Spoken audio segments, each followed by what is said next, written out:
So this is my attempt at making a knife out of some broken garden shears. So this garden shears here, that was the other blade, and you can sort of see how it went. And these were garden shears that were actually a gift to my wife from someone who basically acted as her dad after her dad passed away.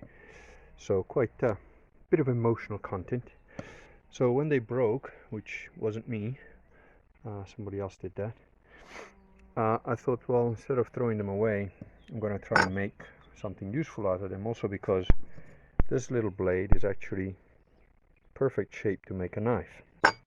So I went and found a little piece of olive tree wood that's got a nice shape.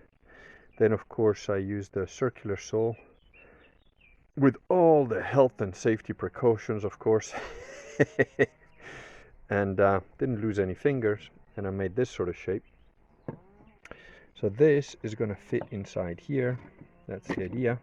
You'll see it's got like a little ridge there, so that will catch just there on the wood, and the shape of the blade gets used because it's sharp up to there, so that will be sort of what it looks like. And you see I've got some broken drill bits here. They're gonna end up being the pins that I put in this thing, because you'll see it's got like one little hole there and a bigger hole here. So I'm gonna drill through the wood, put the appropriate sized broken drill bits in there, cut them off, and then there's my tools. And I think I'm going to use rope to make the handle. Now paracord would have been better, but I don't have any paracord. And there is one possible advantage of the string or cord, whatever you want to call it. I know that over time this will rot, but if you wet it before you put it on, and then you let it dry in the sun, it should give a really tight sort of grip. And it's only going to be a farm sort of tool. This is what it would look like when it's finished. Obviously that wouldn't flip out, but you can see it's just a sort of carry around to like chop random bits of stuff when you're on the farm. That's the idea. I'll give you another little update in a minute once I'm gone a bit further. And here is part 2. You see I've got a trusty old rusty nail which I've cut off, and I'm going to cut off a little bit closer where I've marked it. Then I'm going to split it down the middle so it forms a pin. When I cut into the middle of it there and spread it out, it'll be quite a good pin.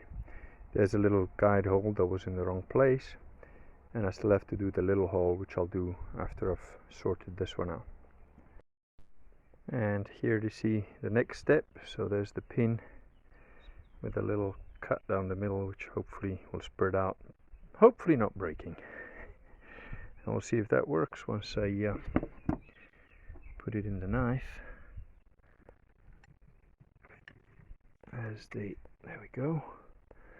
Well, size is pretty perfect. I just gotta spread it open without breaking it if I can, and that'll be the next step. So step 3 working quite well. There's the big pin, which is a little bit loose. There's the small pin, which, as I said, I'm going to use the broken little bit of drill bit, and you can see this pin is actually, this one is actually quite properly, because I gotta hammer it a bit for it to move. So I'm gonna get it flush, and then I'll cut that bit off. That'll be the next bit. Okay, it's actually worked pretty well. It's basically finished apart from the rope handle.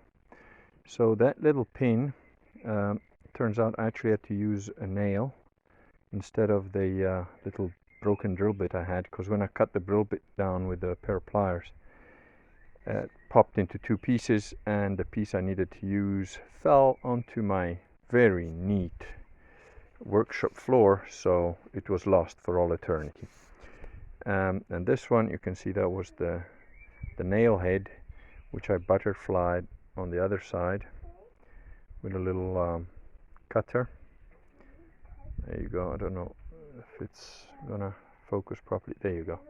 So you can see that's the nail. I cut it down the middle and then hammered it flat. So that's holding the blade in place. There's gonna be a bit of rope now to make the handle, although it is pretty steady as is, you know, it doesn't wiggle or anything, but to just secure it a bit more. And here it is, the finished article. First video started at 14:45, this one is at 15:45, so exactly an hour from when I started filming to finish it. A little bit more than an hour because you know, I had to go and get the piece of wood and like give the cut to it and so on. Now the only thing that's left to do is sharpening it, because of course it's very blunt, which I'll do with a little sharpening tool. But there it is. It's a good little stabber cutter. It's got a little loop here, which I've done. The cord was wet before I put it on. It's already starting to dry, so it should be nice and tight when it's done. And yeah, looks like a good little knife. I'm going to sharpen it and then maybe show a little video of application. And here's the finished article. That's been sharpened now. Very roughly, but certainly sharper than it was. There's its origin. And here I've put a little stick of bamboo, which bamboo is very deceptive because it looks flimsy, but it isn't. It's really hard to cut. So let me just give you an example. If I take, here we go. Here's an older branch of bamboo, and consider this knife's just been sharpened. It's pretty hard. See, I'm just putting pressure on here. Even trying to cut it hard with like pretty much most of my weight on it, that's all it'll do there. So this is a bit thinner. I doubt I'll be able to cut through it in one strike, but let's have a look and see if it works out. Well, better than I hoped. It's I didn't plan to do that, but yeah, works really well, and quite deep into the wood there. I think I might even, yeah, that's, well, definitely worked better than I thought. And it got stuck right in there. Good. I'm very happy with my brand new random farm knife. Hope you enjoyed it.